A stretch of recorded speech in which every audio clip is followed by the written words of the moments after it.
Nabi SAW bersabda, khairukum man tala umruhu wa hasuna amaluhu.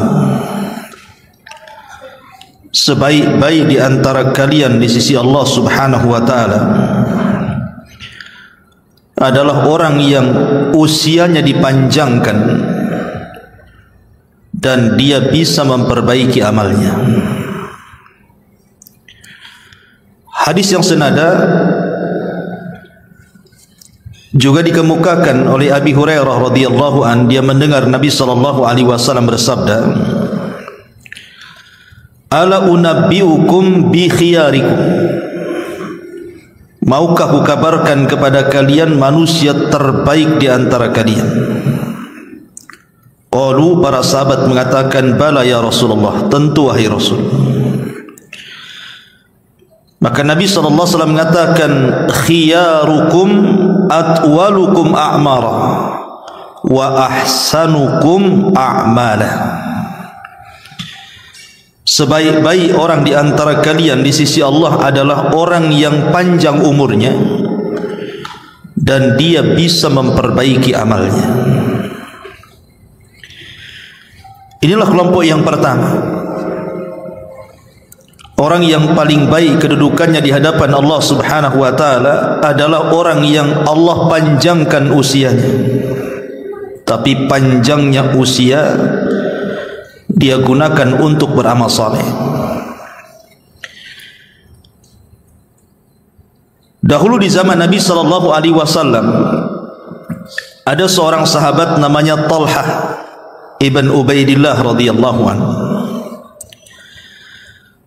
Satu malam Talha ini tidur. Kemudian dalam tidurnya dia bermimpi. Dalam mimpinya dia melihat ada dua orang bersaudara. Dua orang yang bersaudara ini dua-duanya rajin beramal saleh. Tetapi yang satu dari keduanya dilebihkan dengan jihadnya. Kemudian dia pun berperang dan berakhir dengan mati syahid. Adapun saudaranya masih hidup sampai mendapatkan 1 tahun setelahnya. Setelah kematian saudaranya yang mati syahid, dia pun masih diberikan umur oleh Allah 1 tahun setelahnya, sampai mendapatkan bulan Ramadan. Kemudian Allah wafatkan setelahnya. Tiba-tiba kemudian orang yang mati syahid ini hendak masuk ke dalam sorga duluan, tapi dicegat. Justru kemudian saudaranya yang bukan mati syahid tetapi diberikan usia 1 tahun setelahnya, tiba-tiba dia pula yang masuk sorga duluan dan saudaranya baru belakangan. Talha ibn Ubaidillah kemudian terbang. Kemudian dia bercerita mimpinya kepada para sahabat sampai heboh di antara para sahabat. Akhirnya kemudian perkara ini sampai kepada Nabi SAW. Kok bisa orang yang mati syahid dibelakangkan masuk surga dibandingkan saudaranya yang tidak mati syahid? Maka setelah sampai perkara ini kepada Nabi SAW, maka Nabi SAW mengatakan di hadapan para sahabat, kenapa kalian heran? Wa qad shalla kadza wa kadza sajdatan fa shama Ramadan. Boleh jadi setelah kemudian saudara yang mati syahid itu meninggal, orang ini ada kesempatan 1 tahun masih hidup. Selama 1 tahun dia gunakan untuk memperbanyak salat, kemudian puasa sampai mendapatkan Ramadan. Boleh jadi di bulan Ramadan dia mendapatkan Lailatul Qadar. Makanya para sahabat mengatakan, qalu bala ya Rasul, tentu wahai Rasul. Maka Rasul mengatakan, falamma bainahuma ab'ad mimma bainas sama'i wal ardi. Ya tentu jarak keduanya tentu antara langit dan bumi. Dari sini lihat kata para ulama, orang yang diberikan usia lebih, dia punya kesempatan untuk banyak beribadah. Padahal kan orang yang mati syahid itu kan masuk surga tanpa hisab. Tetapi saudaranya walaupun tidak mati syahid, tapi Allah berikan usia 1 tahun setelahnya, dia gunakan untuk beribadah, salat, puasa dan begitu seterusnya sampai mendapatkan Ramadan. Dengan itulah maka lihat bagaimana usia yang panjang itu, kalau baik amalnya maka dia menjadi manusia terbaik di sisi Allah Subhanahu wa taala. Makanya ketika Abbas ibn Abdul Muttalib sedang sakit, nampaknya sakitnya menurut Abbas ini sudah hampir menjelang kematiannya, sehingga kemudian dia berangan-angan ingin mati karena tidak tahan. Maka Nabi SAW menasihati Abbas dan mengatakan, la yatamanna ahadakumul maut. Tidak boleh seseorang itu bercita-cita ingin mati. Kenapa demikian? Fa imma muhsinan fala'allahu an yazdada khairan wa imma musian fala'allahu an yasta'tiba. Dalam riwayat Bukhari dijelaskan, karena boleh jadi kalau sakitnya disembuhkan dan dia orang baik, maka dengan diberikan usia panjang itulah dia bisa menambah ketaatannya kepada Allah. Tapi kalau dia orang jahat, kemudian disembuhkan dari penyakitnya, adalah kesempatan untuk bertobat. Ma'asyiral muslimin yang dimuliakan Allah Azza wa Jalla, dari sini tidak boleh seseorang itu berangan-angan ingin mati. Karena usia panjang, kalau niatnya kita untuk melakukan amal saleh dan ketaatan, maka akan menjadi manusia yang paling baik di hadapan Allah Subhanahu wa taala. Ini yang pertama. Karena usia panjang itu kalau untuk kejahatan ya lebih baik dipendekkan kan itu. Kalau panjang umur malah banyak maksiat. Karena Allah Subhanahu wa taala ketika menyindir orang-orang kafir, apa kata Allah? Wala yahsabanna alladziina kafaru annama numli lahum khairun li anfusihim innama numli lahum liyazdadu itsman wa lahum adzabun muhin. Dan tidak boleh ataupun jangan sangka orang-orang kafir itu kami tangguhkan usia mereka itu baik bagi mereka. Kami hanya menangguhkan usia kepada mereka itu untuk supaya dosa-dosa mereka bertambah, dan sudah disiapkan kepada mereka azab yang menghinakan. Maka dari sini kita tahu bahwa kalau seandainya usia kita panjang dan banyak maksiat, lebih baik meninggal daripada hidup, karena akan memperpanjang proses hisab. Tapi kalau seandainya umur panjang kita gunakan untuk bertobat, beramal saleh dan begitu seterusnya, maka dengan usia inilah kita akan berkah. Karena dikatakan oleh seorang alim, Al-Imam At-Tayyibi rahimahullahu ta'ala, yang dinukilkan Al-Hafidh Ibn Hajar dalam kitabnya Fathul Bari, apa kata beliau? Innal awqata was-sa'ati ka ra'sil mali lit-tajir fayanbaghi an yattajira fi ma yarbah wa kullama kana ra'su malihi kathiran kana rabhu akthar faman intafa'a min umrihi bi an hasuna amaluhu faqad faza wa aflaha wa man adha'a ra'sa malihi lam yarbah wa khasira khusranan mubina. Apa kata Imam At-Tayyib rahimahullahu ta'ala? Mengatakan, sesungguhnya waktu-waktu yang berjalan kepada kita ini itu sama dengan modal bagi seorang pedagang. Waktu itu sama dengan modal bagi seorang pedagang. Maka sudah selayaknya seorang pedagang harus memanfaatkan modalnya supaya dia banyak untungnya. Maka setiap kemudian dia banyak untungnya, maka harta yang dimilikinya akan lebih banyak. maka begitu juga waktu-waktu dalam umur seseorang. Kalau seandainya umur itu digunakan untuk beramal saleh, otomatis akan dapat pahala banyak. Ketika dia dapat pahala banyak, maka faqad faza wa aflaha, dia akan beruntung dan sukses. Wa man adha'a ra'sa malihi, barang siapa yang kemudian menghambur-hamburkan modalnya dan dia tidak mendapatkan keuntungan, maka dia sudah jelas kerugiannya dengan kerugian yang nyata. Ma'asyiral muslimin yang dimuliakan Allah Subhanahu wa taala, ini yang pertama. Yang kedua, disebutkan dalam hadis Utsman ibn Affan radhiyallahu anhu yang dikeluarkan Imam Bukhari. Nabi SAW bersabda, khairukum man ta'allama al-Quran wa 'allamahu. Orang yang terbaik di antara kalian di sisi Allah Subhanahu wa taala adalah orang yang belajar Al-Quran dan berusaha mengajarkan Al-Quran. Belajar Al-Quran dari orang lain dan mengajarkan Al-Quran kepada orang lain. Ini yang kedua. Manusia yang paling baik adalah yang belajar Quran dari orang lain, kemudian mengajarkan Al-Quran kepada orang lain. Ma'asyiral muslimin yang dimuliakan Allah Azza wa Jalla, Al-Quran ini memiliki keagungan yang luar biasa, ikhwan, karena bisa mengangkat derajat kita.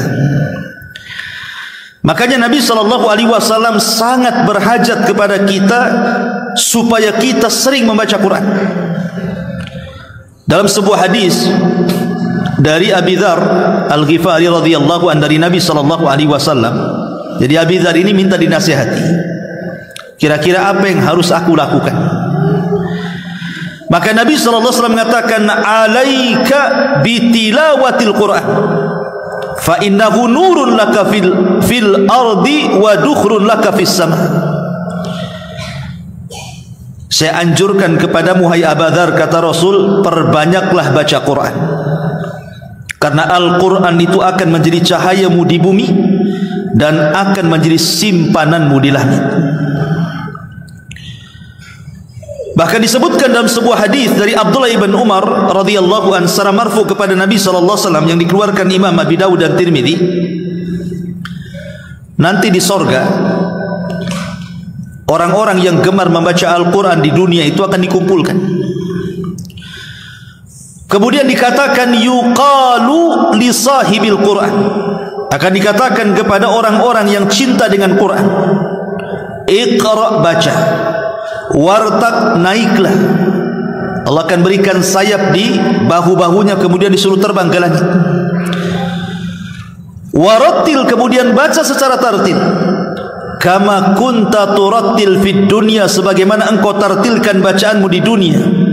Fa inna manzilataka inda akhiri ayatin taqrauha, karena kedudukanmu di sorga kelak itu ditentukan dengan akhir ayat yang kau baca di dunia.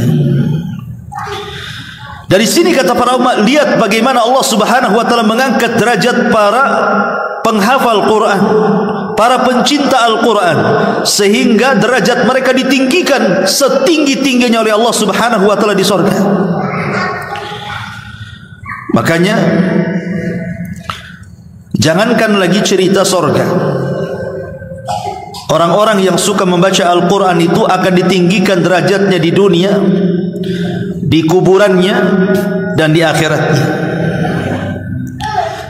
Adapun di dunia, Nabi SAW mengatakan dalam hadis Abi Mas'ud radhiyallahu an, apa kata Rasul? Ya ummu al-qaum aqra'uhum li kitabillah. Yang berhak menjadi imam dalam solat adalah orang yang paling aqra' terhadap Al-Quran. Apa aqra' di sini? Banyak hafalannya, bagus bacaannya, kemudian bagus suaranya, maka orang ini harus dikedepankan jadi imam, karena orang ini berhak menjadi imam. Ini di dunia Allah Subhanahu wa taala berikan kedudukan bahwa orang yang seperti ini berhak menjadi imam. Adapun dalam kuburan, Dijelaskan dalam hadis Jabir bin Abdullah radhiyallahu anhu yang dikeluarkan Imam Bukhari. Nabi SAW ketika menguburkan para syuhada, apa kata Nabi SAW? Ayyuhum akthar akhdan lil Quran. Siapa di antara para syuhada ini yang paling banyak hafalan Qurannya? Maka kemudian para sahabat mengisyaratkan kepada Fulan ibn Fulan. Maka Rasul mengatakan, dahulukan dia masuk ke dalam kuburan sebelum yang lainnya. Lihat bagaimana Rasul mendahulukan para penghafal Quran masuk ke liang lahat dibandingkan yang lainnya. Adapun di akhirat, tadi hadis yang kita baca, kelak di sorga para pembaca Quran itu di dunia akan diangkat derajatnya sampai ke derajat yang paling tinggi di sorga. Dan ini menunjukkan bahwa Al-Quran itu bukan hanya bermanfaat di dunia, tetapi juga bermanfaat sampai ke kuburan dan sampai kepada sorga. Oleh karena itulah maka jangan pernah malas membaca Al-Quran. Apalagi secara umum memang pahala membaca Quran itu satu huruf mendapatkan 10 kebaikan. Kalau setiap hari kita baca Al-Fatihah saja, ada berapa huruf itu kebaikan yang kita dapat? Apalagi kalau satu lembar, 2 lembar, apalagi sampai dihatamkan dalam sekian hari, tentu pahalanya jauh lebih banyak lagi. Kemudian yang ketiga, adalah hadis yang dikeluarkan oleh Imam Al-Bukhari, di mana Nabi SAW diceritakan oleh seorang sahabat Nabi SAW, lam yakun Rasulullah SAW fahishan wala mutafahishan wa innahu kana yaqul inna khiyarakum ahasinukum akhlaqan. Nabi SAW tidak pernah berbuat keji dan tidak pula menyuruh orang untuk berbuat keji. Bahwa beliau bersabda, sesungguhnya sebaik-baik kalian di sisi Allah Subhanahu wa taala adalah orang yang paling mulia akhlaknya. Kelompok yang ketiga adalah manusia terbaik di sisi Allah adalah manusia yang paling baik akhlaknya. Ma'asyiral muslimin yang dimuliakan Allah Azza wa Jalla, akhlak ini luar biasa ya kawan. Kenapa? Karena perkara yang paling banyak memasukkan ke dalam sorga adalah akhlak. Ibadah kan banyak, salat, puasa, zakat, haji, macam-macam ibadah itu, dan semuanya bisa memasukkan orang ke dalam sorga. Tetapi akhlak ini adalah perkara yang paling banyak manusia masuk sorga itu justru dari akhlaknya. Dan ini berdasarkan sabda Nabi SAW, aktsaru ma yudkhilun nas al jannah taqwallah wa husnul khuluq. Manusia yang paling banyak Allah masukkan ke dalam sorga adalah mereka orang-orang yang bertakwa dan orang-orang yang baik akhlaknya. Bahkan di sorga itu ada tingkatan-tingkatan sorga tertentu yang tidak bisa diraih dengan sholat, tidak bisa diraih dengan puasa, tidak bisa diraih dengan haji dan ibadah-ibadah yang lain, hanya bisa diraih dengan akhlak. Kata Nabi SAW, innar rajula la yudriku bi husni khuluqihi darajatas sa'imil qa'im. Sesungguhnya seseorang itu mampu mendapatkan dengan kebaikan akhlaknya derajat orang-orang yang berpuasa ataupun orang-orang yang salat. Maksudnya salat malam. Artinya orang-orang yang berakhlak itu bisa menandingi orang-orang yang rajin salat sunnah dan orang-orang yang rajin qiyamul lail. Bahkan Nabi SAW mengatakan termasuk kesempurnaan iman adalah ahasinuhum akhlaqa, orang yang paling baik akhlaknya. Ma'asyiral muslimin yang dimuliakan Allah Azza wa Jalla, lalu seperti apa akhlak itu? Ulama mengatakan akhlak itu ada di 6 perkara. Kalau ada kita di 6 perkara ini, berarti kita berakhlak. Yang pertama, an yakunal insan kathiral haya qalilal adha. Pertama, banyak malunya dan sedikitnya dia menyakiti orang. Ini pertama, banyak malu dan sedikit menyakiti orang. Yang kedua, kathirus salahi, saduqul lisani, qalilul kalami. Suka memperbaiki orang, mengislah. Kemudian lisannya senantiasa jujur dan sedikit bicara. Kemudian yang ketiga, kathirul amali, qaliluz zalali, qalilul fuduli. Banyak beramal, sedikit kesalahannya dan sedikit fudulnya. Fudul itu artinya berlebihan, entah berlebihan makan, berlebihan minum, berlebihan tidur, berlebihan bicara, dan begitu seterusnya. Kemudian yang keempat, barran wasulan waquran saburan syakuran radiyan haliman rafiqan afifan syafiqan. Barran, orangnya berbuat baik kepada orang tua. Wasulan, suka menyambung silaturahim. Saburan, orangnya sabar. Syakuran, suka bersyukur. Radiyan, ridha dengan pemberian Allah. Haliman, lembut. Rafiqan, halus. Afifan, menjaga kehormatan. Syafiqan, dan menyebar kasih sayang. Ini yang keempat. Yang kelima, la la'anan wala sabbaban wala nammaman wala mughtaban wala ajulan wala haqudan wala bakhilan wala hasuda. Yang kelima, tidak suka melaknat, tidak suka mencela, tidak suka mengadu domba, tidak suka menggibah, tidak terburu-buru, tidak pendengki, tidak bakhil, dan tidak suka hasad dengan orang. Ini yang kelima. Dan yang terakhir, basyashan hasyashan yuhibbu fillah wa yarda fillah wa yaghdabu fillah. Suka tersenyum, sumringah bahasa kitanya, mukanya senang, orang memandang pun senang. Kalau dia mencintai, dia cinta karena Allah. Kalau dia redha kepada seseorang, dia redha karena Allah. Dan kalau dia marah karena Allah subhanahu wa ta'ala. Inilah 6 perkara termasuk daripada sifat orang yang memiliki akhlak yang baik. Ma'asyiral muslimin yang dimuliakan Allah azza wa jalla, ini yang ketiga. Yang keempat, disebutkan dalam hadis Abi Hurairah radhiyallahu anhu, dan hadis ini dikatakan hasan sahih. Anna Nabi sallallahu alaihi wasallam waqafa ala unasin julus. Jadi satu hari Nabi sallallahu alaihi wasallam pernah berdiri di tengah-tengah sahabat yang sedang duduk-duduk. Faqala, maka Rasul katakan di hadapan para sahabat yang sedang duduk-duduk itu, ala ukhbirukum bi khairikum min syarrikum. Maukah aku kabarkan kepada kalian orang terbaik di antara kalian dari orang terburuk di antara kalian? Mau aku kabarkan siapa orang terbaik di antara kalian di antara orang terburuk kalian? Fasakatu, sahabat diam. Maka Nabi SAW mengulang 3 kali. Faqala rajulun, tiba-tiba ada seorang laki-laki berdiri dan mengatakan, bala ya Rasulullah, akhbirna bi khairina min syarrina. Rasul, habarkan kepada kami siapa orang yang terbaik di antara kami dari yang terburuk di antara kami.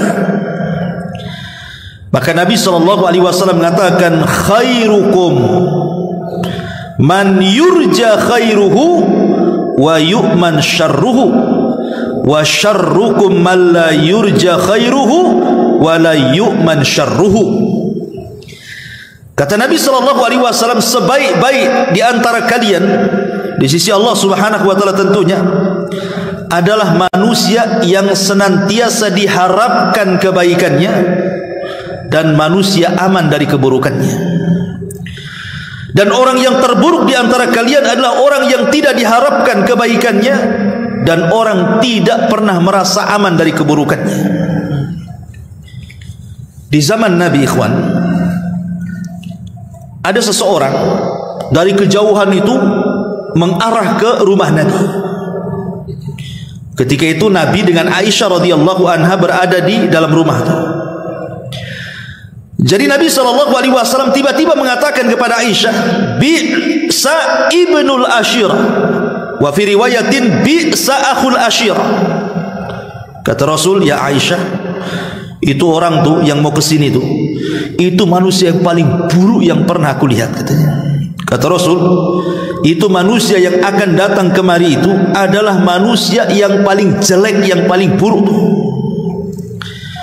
Maka Aisyah radhiyallahu anha terdiam ketika orang tersebut datang. Anehnya Nabi SAW malah lembut dengan orang itu. Kemudian setelah berbincang-bincang dengan halusnya, dengan lembutnya, dengan akhlaknya Rasul memperlakukan orang itu, setelah pergi Aisyah heran dan mengatakan, Rasul, tadi kau ngomong orang itu orang yang paling buruk, kenapa kau bersikap baik dengan dia? Apa kata Nabi SAW? Ya Aisyah, inna min syarrin nas man tarakahun nas ittiqa'a syarrihi. Wahai Aisyah, seburuk-buruk manusia adalah orang yang ditinggalkan manusia yang lainnya karena takut dengan keburukannya. Orang yang ditinggalkan manusia oleh orang lain, kita ditinggalkan orang gitu. Kenapa orang itu meninggalkan kita? Karena orang itu takut dengan kita berbuat jahat kepadanya. Artinya kebalikannya, mafhum mukhalafahnya, kalau seandainya orang itu suka dengan kedatangan kita karena kita ini diharapkan kebaikannya, maka kita menjadi manusia terbaik di hadapan Allah Azza wa Jalla. Contoh umpamanya,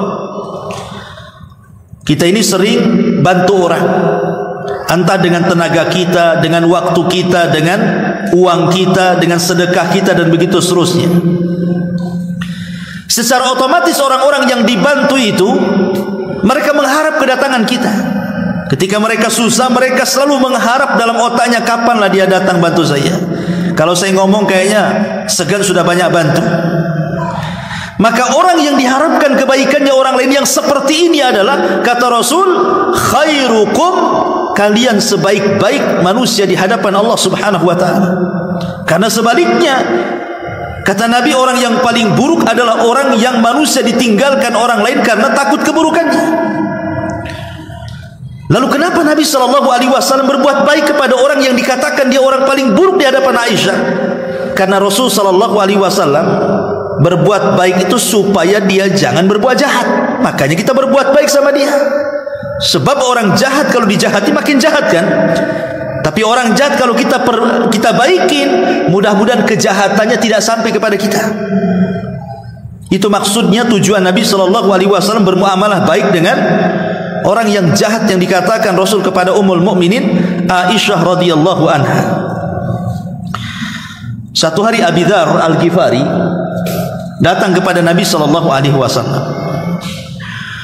Kemudian mengatakan, ya Rasulullah, ara'aita in dha'iftu am ba'dil amal. Rasul, bagaimana pendapatmu kalau aku tidak sanggup memperbanyak amal?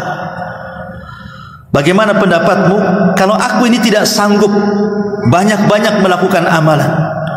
Mungkin ya hanya mencukupkan yang wajib-wajib saja. Adapun yang sunnah ini ya kadang-kadang dikerjakan, kadang-kadang tidak. Apa nasihat Nabi SAW? Dan ini juga nasihat bagi kita ya, yang kurang sunnah, kurang mengamalkan sunnah. Mungkin kita kurang sholat sunnahnya, kurang puasa sunnahnya, kurang sedekahnya, kurang baca Qur'annya, pokoknya kurang dari sunnah-sunnahnya lah. Bagaimana cara mengimbanginya? Maka Nabi SAW mengatakan kepada Abi Dzar ini, takuffu syarraka ya Aba Dzar anin nas, fa innaha sadaqatun minka ala nafsika. Kata Rasul, takuffa syarraka ya Aba Dzar anin nas, cukup engkau tahan, jangan sampai engkau berlaku jahat kepada manusia, karena itu bentuk sedekah untukmu kepada Allah Azza wa Jalla. Jadi kalau seandainya kita ini tidak banyak beramal, maka usahakan jangan menyakiti orang, gitu maksudnya. Jangan menggibah orang, jangan menghina orang, jangan melaknat orang, jangan namimah kepada orang, jangan hasad kepada orang, jangan dengki kepada orang. Begitu maksudnya. Supaya kekurangan kita dari segi amalan-amalan sunnah itu bisa ditempel dengan cara seperti itu. Ketika ada niat jahat tidak jadi. Ketika mau mengucapkan kalimat kotor tertahan. Ketika mau gibah tidak mau. Justru itu yang bisa menandingi amalan-amalan yang kita tinggalkan dari amalan-amalan sunnah itu. Ma'asyiral muslimat yang dimuliakan Allah Azza wa Jalla. Makanya ada seorang ulama salaf namanya Yahya ibn Mu'adz radhiyallahu rahimahullahu taala mengatakan, liyakun hadzal mu'min minka thalathatan. Hendaklah seorang mukmin itu harus punya 3 akhlak. Hendaklah seorang mukmin harus punya 3 perkara dalam hidupnya. Pertama, illam tanfa'hu fala tadur, wa illam tafrahu fala taghumma, wa illam tamdahu fala tadhummahu. Kalau engkau tidak bisa memberikan manfaat kepada orang, jangan mencelakakan orang. Kalau engkau tidak bisa membahagiakan hati orang, jangan membuat dia bingung ataupun stres gara-gara kita. Dan kalau kita tidak bisa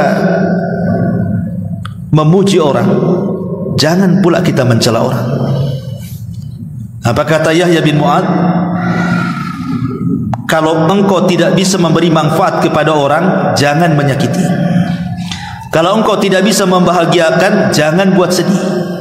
Kalau engkau tidak bisa memuji, jangan mencela. Inilah akhlak seorang mukmin. Ma'asyiral muslimin yang dimuliakan Allah Azza wa Jalla. Ini yang keempat. Yang kelima, hadis yang dikeluarkan dalam Sahihul Jami dan disahihkan oleh Syekh Nasiruddin Al-Albani rahimahullahu taala. Nabi SAW mengatakan, khairukum man at'ama at-ta'ami wa radda as-salam.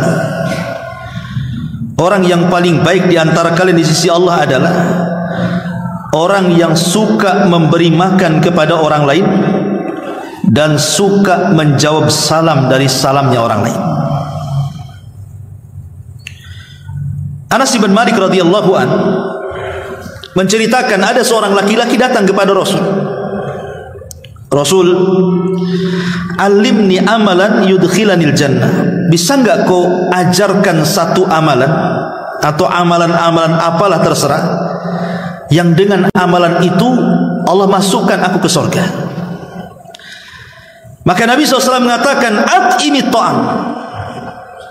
Kau harus beri makan orang yang membutuhkan. Wafsus salam, sebarkan salam.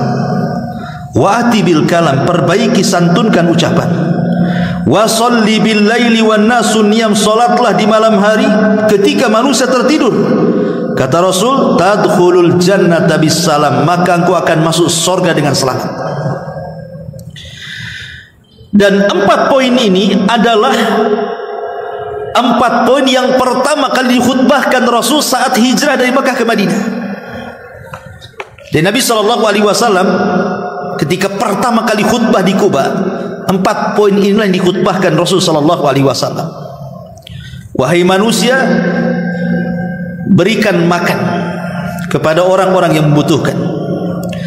Yang kedua, sebarkan salam, santunkan ucapan, dan salatlah di malam ketika manusia sedang terlelap tidur.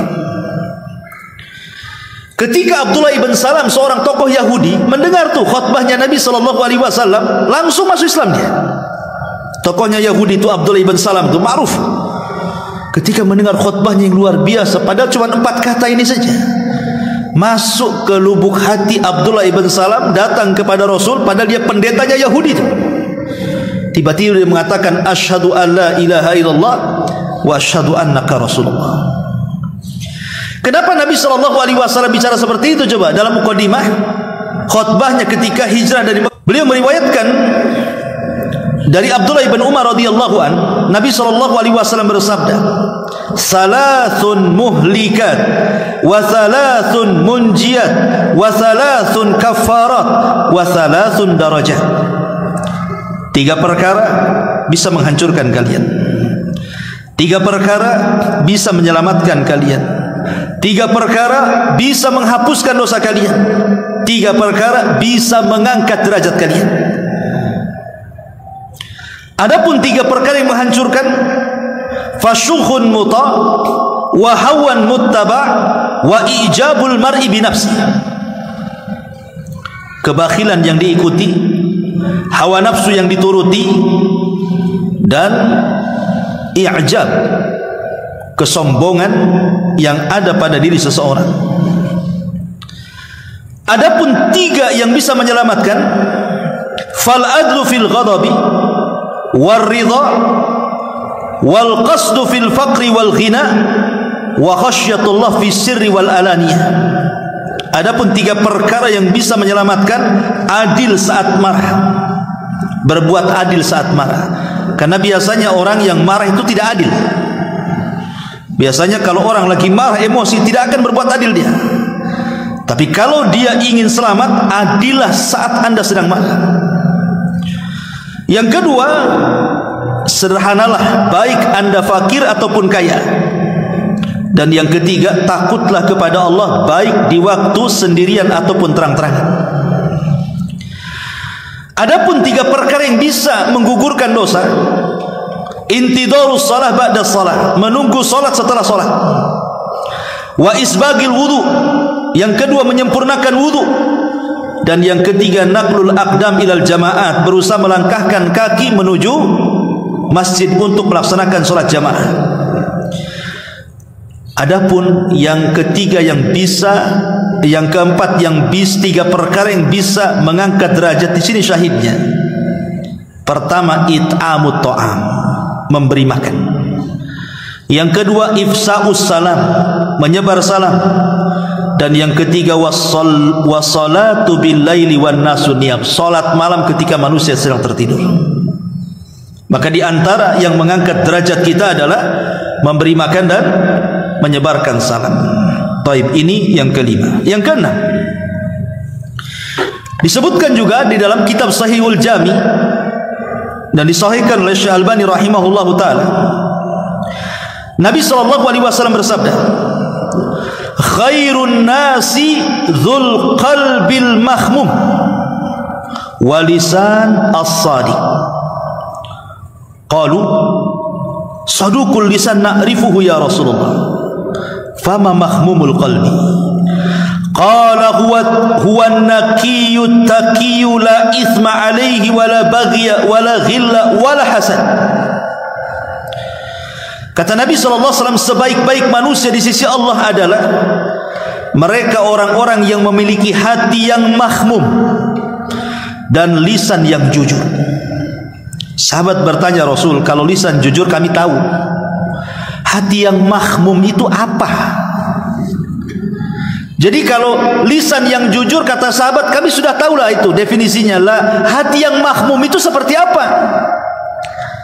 Maka Nabi SAW mengatakan, hati yang mahmum adalah an-naqiyat taqiyya la ithma alaihi wala baghya wala ghilla wala hasad.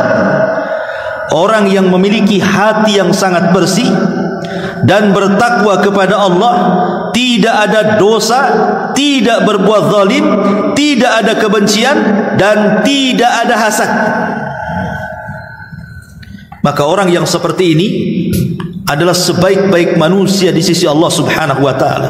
Orang-orang yang memiliki hati yang bersih. Karena hati bersih itu hati penduduk surga. Hati penduduk surga itu satu hati. Makanya kenapa sebelum orang masuk surga itu, di situ ada kisos diulang. Pengulangan kisos yang pernah dilakukan kisos di dunia diulang lagi itu. Supaya mencapai keadilan yang hakiki, sehingga ketika orang itu sudah melangkahkan kakinya ke surga, tidak ada lagi kedengkian dalam hatinya. Wa nazza'na ma fi sudurihim min ghillin ikhwana, kami cabut tuh perasaan-perasaan dengki penduduk surga itu, sehingga masuk ke dalam surga ikhwana, mereka bersaudara, satu hati. Dan memang membersihkan hati ini sulit sekali. Kalau antum punya mobil, tinggal dibawa ke karwas saja sebentar dah bersih. Kalau rumah antum kotor, datangkan pembantu, bayar 1 juta 1 hari, bersih kinclong. Baju kita kotor, tinggal dilondrikan, langsung bersih. Masalahnya kalau hati kotor ini macam mana cara bersihkannya? Antum minum Baiklin, matilah antum. Ya. Macam mana caranya? Sehingga membersihkan hati itu perkara yang sulit sekali. Perlu mujahadah, adanya kesungguhan dalam bersihkan hati itu. Contoh saja hasad. Saya, antum atau siapapun memiliki hasad. Tidak ada manusia kecuali ada hasad di hatinya. Ingatnya, tidak ada manusia kecuali ada hasad di hatinya. Tapi bagi orang baik, hasad itu tidak memadaratkan dia. Hasad itu menjadi bahaya ketika orang itu jahat. Kalau sekedar hasad saja, seseorang menginginkan seperti orang lain, itu kan hasad. Umpamanya kita lihat tetangga kita beli mobil, pengen juga punya mobil. Tetangga kita bangun rumah bagus, pengen juga punya rumah bagus. Itu kan hasad artinya. Kalau bukan hasad apa namanya?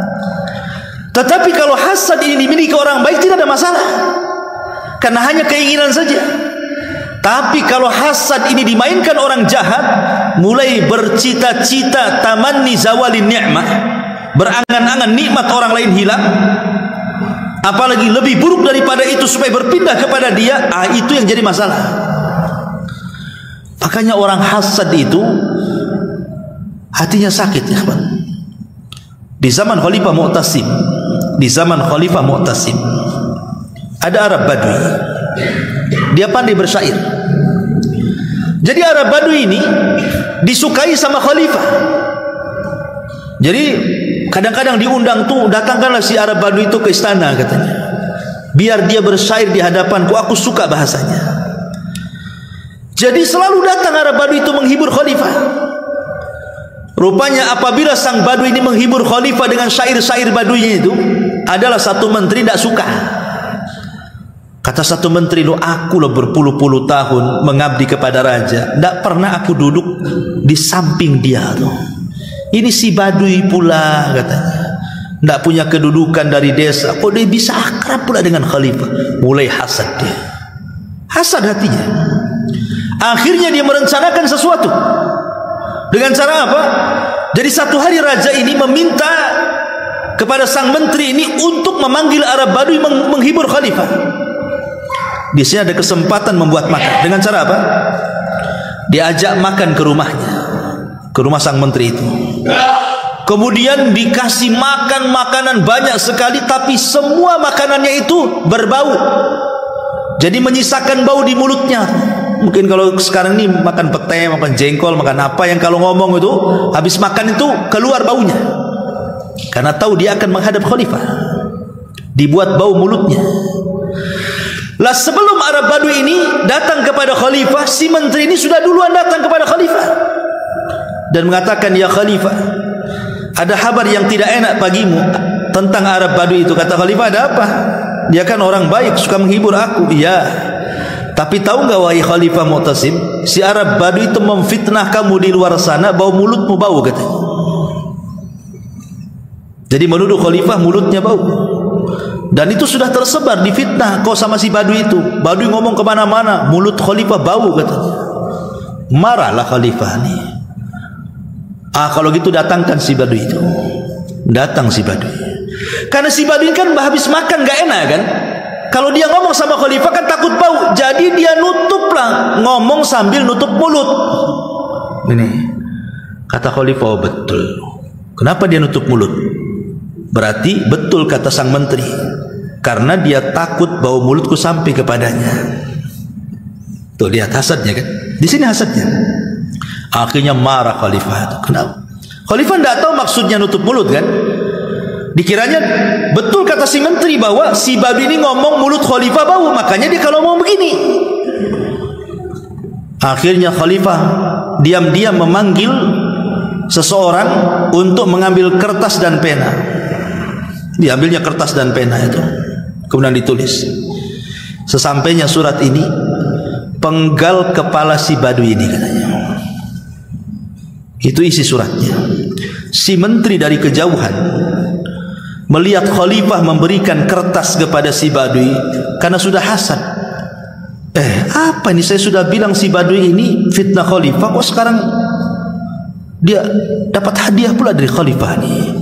Jangan-jangan kertas itu disuruh mengambil harta. Akhirnya kemudian, setelah kemudian khalifah memberikan kertas kepada si Badui untuk diantarkan ke tukang jagal, berangkat sampai di pintu istana, kata si menteri, tunggu dulu kan, enak kali kau dapat hadiah, kata. Gimana kalau seandainya aku yang antar kertas itu, katanya. Kata si Badui, dengan senang hati, ambillah kertas ini. Nggak ada yang tahu isinya apa.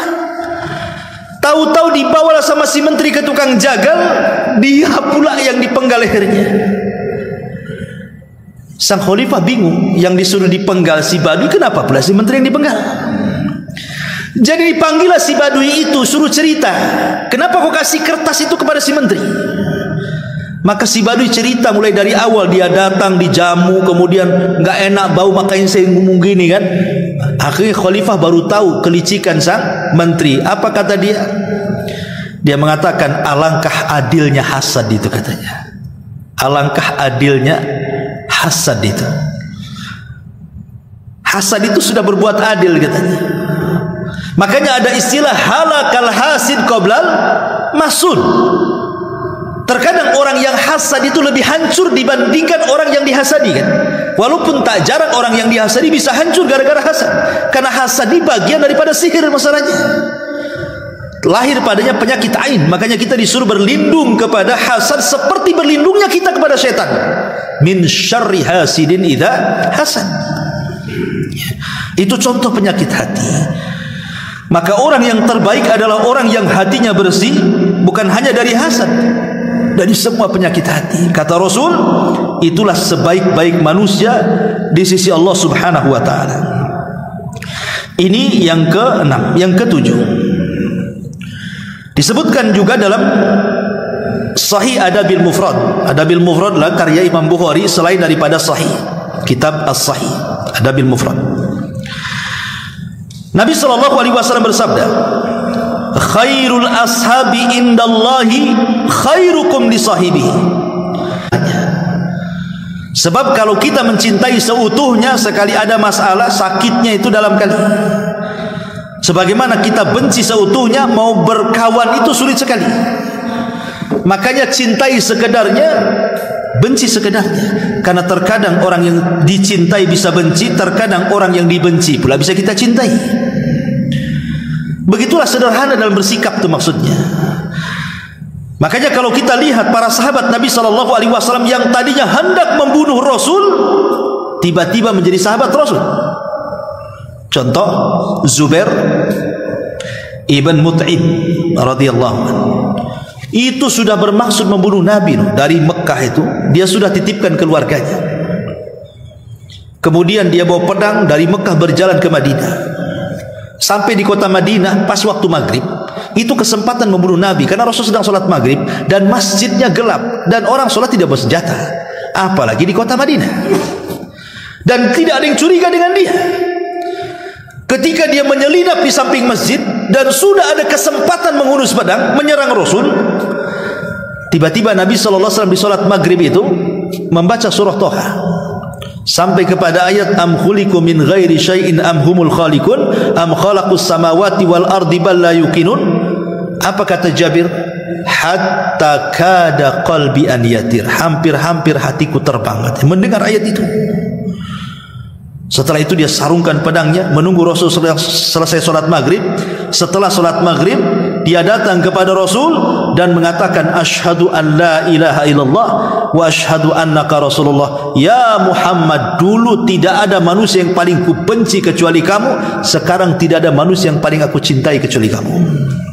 Lihat, ma'asyiral muslimin yang dimuliakan Allah Azza wa Jalla. Jadi bersahabat itu penting, karena seseorang itu terkadang perlu berteman, tetapi ingat bahwa agama kita pun bisa terpengaruh dengan agama teman. Kata Rasul, al-mar'u ala dini khalili, seseorang itu tergantung agama kawannya. Uqbah bin Abi Mu'aid itu penggemar Nabi, walaupun di atas kejahiliahannya, di atas kesyirikannya, tapi dia suka bersenandung syair. Dan apabila dia mendengar Al-Quran yang dibacakan Rasul, disangka syair, sehingga dia suka dengan lantunan-lantunan Al-Quran itu. Akhirnya jatuh cinta dengan Nabi, tapi tak mau masuk Islam, hanya suka kalau Rasul ngaji. Lama-lama suka dengan Nabi, tapi tak mau juga masuk Islam. Uqbah bin Abi Mu'ayt ini, pokoknya dia suka ketemu Nabi, suruh baca Quran, didengar sama dia. Jadi satu hari, karena dia saking sukanya dengan Nabi SAW, ingin menghormati Rasul dengan cara apa? Mengundang makan di rumahnya, dimasakkan masakan yang enak, kemudian diundang Nabi. Masalahnya ketika sampai di rumah, Nabi tak mau makan. Kata Uqbah, makan wahai Muhammad. Kata Rasul, tidak. Makanlah. Enggak, katanya. Dan aib kalau tamu-tamu makan masalahnya. Kata Uqbah, bagaimana caranya supaya kau mau makan di rumahku? Kata Nabi SAW, bersyahadatlah wahai Uqbah. Kalau engkau bersyahadat, asyhadu an la ilaha illallah, asyhadu anna Muhammad Rasul, aku akan makan. Karena aku ini seorang musyrik, tidak boleh makanan orang musyrik. Karena kan di zaman itu kan kita tahu bahwa makanan orang-orang Mekah itu makanan pokoknya daging kambing. Lain dengan Madinah kan itu ya. Dan kambing disembelih, sementara sembelihan orang musyrik haram kan gitu. Rasul tidak mau. Kecuali kau baca syahadat, baru aku mau. Terpaksalah Uqbah bin Abi Mu'ayt membaca syahadat supaya Rasul mau makan. Akhirnya dia baca syahadat. Itu sebenarnya sudah langkah satu kan, dia dapat hidayah sebenarnya. Walaupun baca syahadatnya itu belum sepenuhnya dia ingin masuk Islam kan, hanya supaya Rasul makan saja. Karena terkadang niat itu nanti akan berubah di tengah jalan kan. Makanya kata Imam Syafi'i rahimahullahu ta'ala apa? Talabtul ilma li ajli dunya wa ya'bal ilmu illa an yakuna lillah. Dulu aku cari ilmu itu karena dunia, kata Imam Syafi'i. Karena Imam Syafi'i itu sejak kecil dia cari pondok yang gratis ya. Jadi dia hanya ingin makan aja di situ, bukan ingin belajar. Jadi dari pondok ke pondok itu cari yang gratisan aja, kata Imam Syafi'i itu. Tetapi setelah pinter, apa yang terjadi? Rupanya ilmu itu tidak mau dicari karena dunia, tetapi ilmu itu mau dicari karena Allah, katanya. Berubah niatnya kan. Boleh jadi orang itu awalnya karena dunia, di tengah jalan karena Allah. Bisa saja terjadi kan begitu. Seperti kata-kata Imam Syafi'i, tolabtu al-ilma li ajli dunya, aku mencari ilmu awalnya karena dunia, wa ya'bal ilmu illa an yakuna lillah. Tapi ilmu tak mau kecuali dicari karena Allah. Jadi Uqbah bin Abi Mu'ayt walaupun dia tidak ada niat masuk Islam, tapi dengan ucapan syahadat kan sudah selangkah dia masuk hidayah kan. Masalahnya Uqbah bin Abi Mu'ayt ini CS-nya Umayyah bin Khalaf. Umayyah bin Khalaf ini tokoh keras kepada Nabi. Dia sekelas Abu Jahal, sekelas dengan Al-Walid, tokoh-tokoh Quraisy. Jadi Uqbah ini gengnya si Umayyah nih. Jadi si Umayyah ini dengar kawannya Uqbah ini mengucapkan 2 kalimat syahadat, dipanggil sama dia. Kata Umayyah, aku dengar kau membaca 2 kalimat syahadat, kau masuk kepada agama Muhammad ya. Kata Uqbah bin Abi Mu'ayt, tidak. Iya, tidak. Saya mengucapkan itu supaya dia mau makan gitu saja kok. Katanya, supaya dia mau makan makanya saya bersyahadat, katanya. Oh tidak, kau sudah masuk ke agama Muhammad, berarti kau bukan geng kami lagi, sudah gengnya Muhammad kau ini, katanya. Kemudian kata Uqbah, kalau begini, kalau kau tidak percaya aku mengucapkan supaya dia biar makan saja, aku tidak ada niat masuk ke agamanya, kira-kira perbuatan apa yang harus kulakukan supaya kau percaya aku tidak masuk ke agama Muhammad?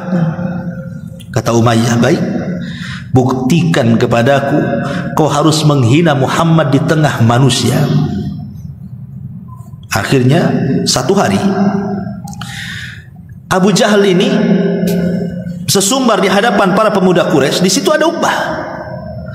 Dia mengatakan, man wadha'a sala jazur, siapa yang bisa meletakkan sala jazur, kotoran unta yang masih berdarah itu, di pundak Muhammad yang sedang duduk nanti kalau dia sholat menghadap Ka'bah, letakkan sala jazur di atas pundaknya, maka falahu kata wa kata, dia akan mendapatkan ini dan itu.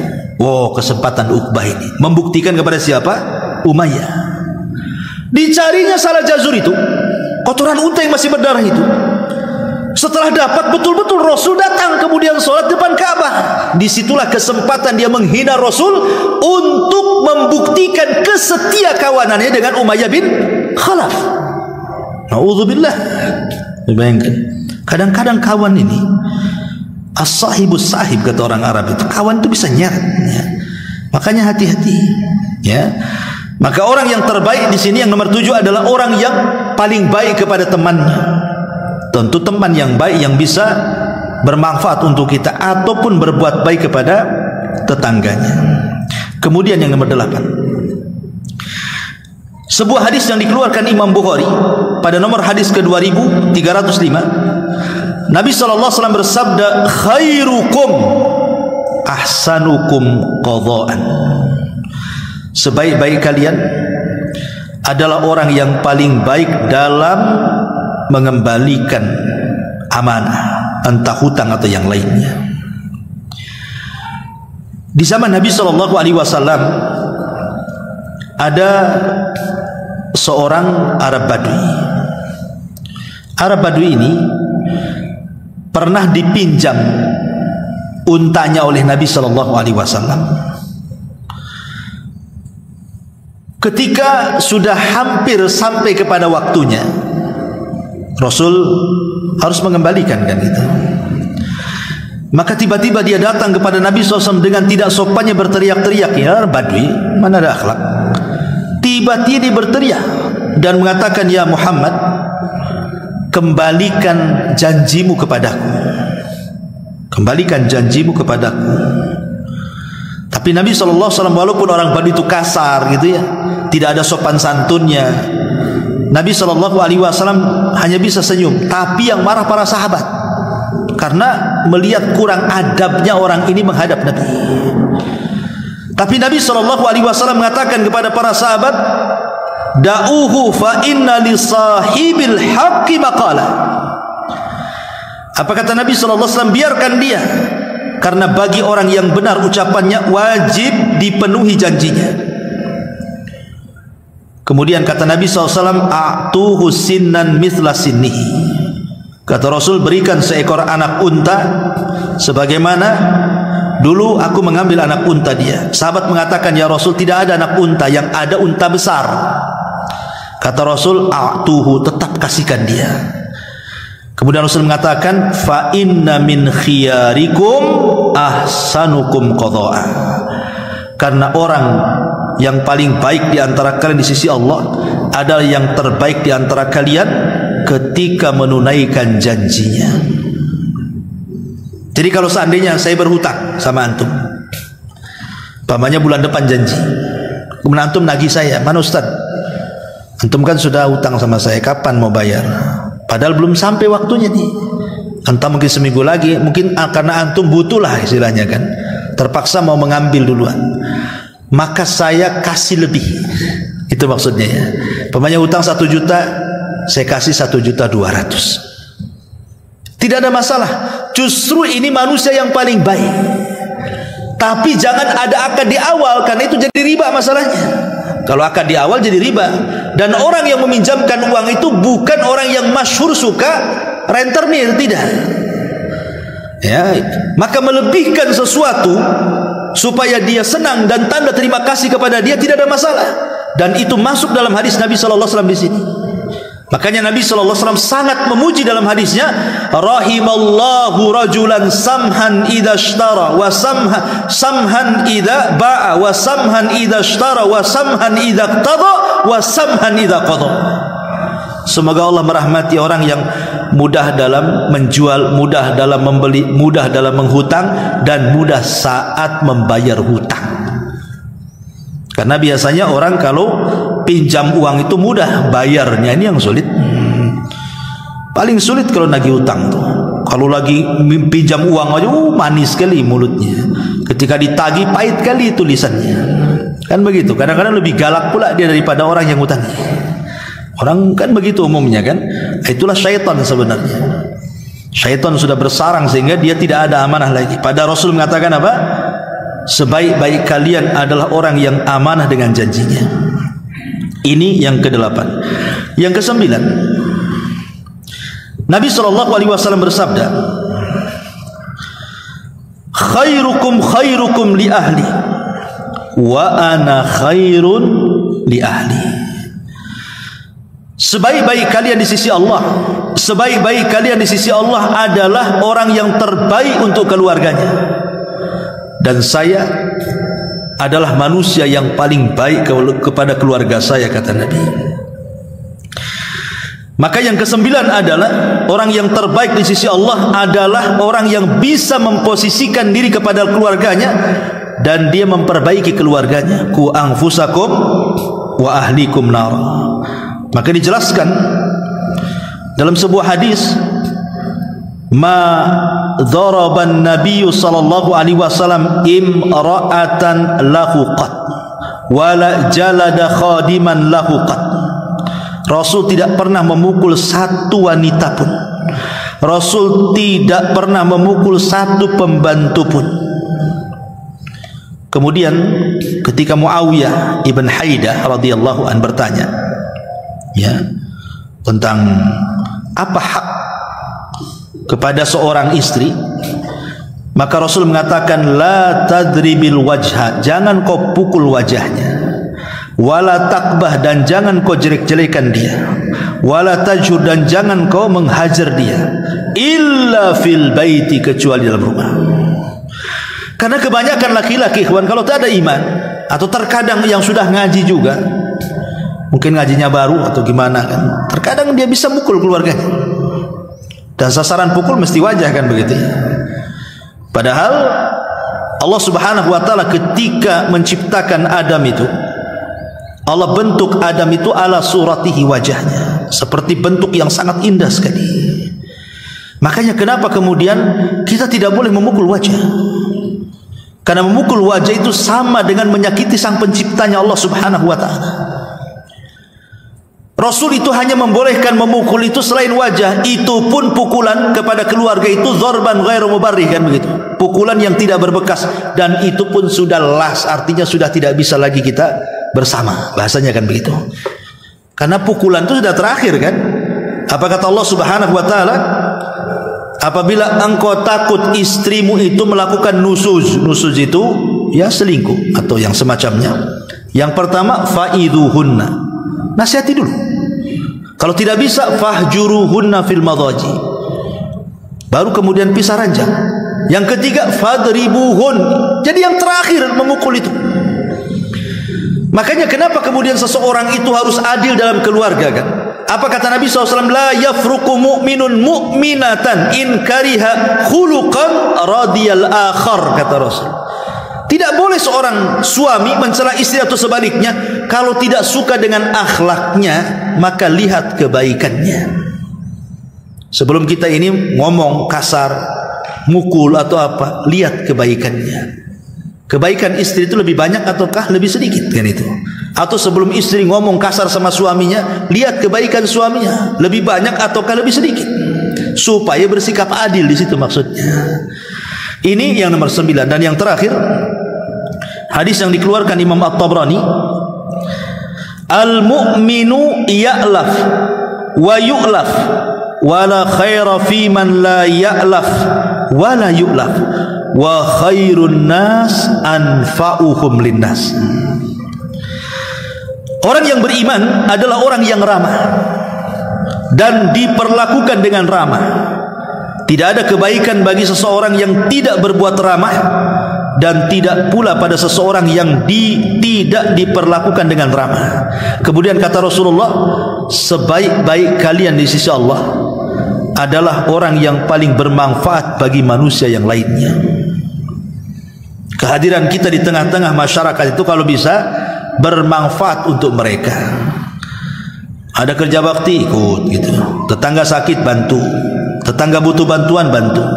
Pokoknya bermanfaat, banyaklah hal-hal yang bermanfaat itu. Kata Nabi SAW, salah satunya adalah sururun tudkhiluhu ala qalbil muslim, kebahagiaan yang kau tanam ke hati seorang mukmin. Dan ini amalan yang paling afdal, namanya jabrul qulub, ya, menembel hati orang. Itu amalan yang paling dicintai Allah. Ketika ada orang sedih, kita hibur, akhirnya ngurangi kesedihannya, gitu ya. Ketika susah, kita bantu, ngurangi kesusahannya. Itu disebut jabrul qulub. Karena aneh manusia ini, Kadang-kadang contoh saya sudah sibuk dengan pekerjaan saya sibuk dengan istri saya sibuk dengan anak saya sibuk dengan masalah saya. Tiba-tiba antum datang menghina saya, menggibah saya, mencaci maki saya. Saya lagi sibuk, antum datang menyibukkan lagi saya, kan gitu. Dengan kesibukan kita aja di rumah itu sudah luar biasa. Jangan kemudian kita datang menyibukkan orang lain. Harusnya kita kurangi beban orang. Ini sudah ditambahkan beban orang lain. Kadang-kadang kita ini harus banyak melatih diri untuk memberikan uzur, gitu maksudnya. Kalau ada saudara kita salah itu, kasih uzur. Kalau perlu 100 uzur. Oh enggak lah, mungkin dia begini, begitu. Supaya ketika memberikan uzur itu, supaya kita tidak langsung bersikap dengan sikap yang tidak baik. Nanti menyakiti orang. Gara-gara ucapan kita tadinya ke masjid, jadi tidak ke masjid. Siapa yang dosa? Orang ini hari-hari ke masjid. Gara-gara ucapan kita sama dia, akhirnya enggak ke masjid. Siapa yang dosa di sini? Kita jadinya, kan? Gara-gara kita dia enggak ke masjid. Kan gitu ya, kan? Masyarul muslimin yang dimuliakan Allah Azza wa Jalla. Maka yang terakhir adalah kata Nabi SAW, khairun nasi anfa'uhum linnas. Sebaik-baik manusia adalah yang bermanfaat bagi manusia yang lainnya.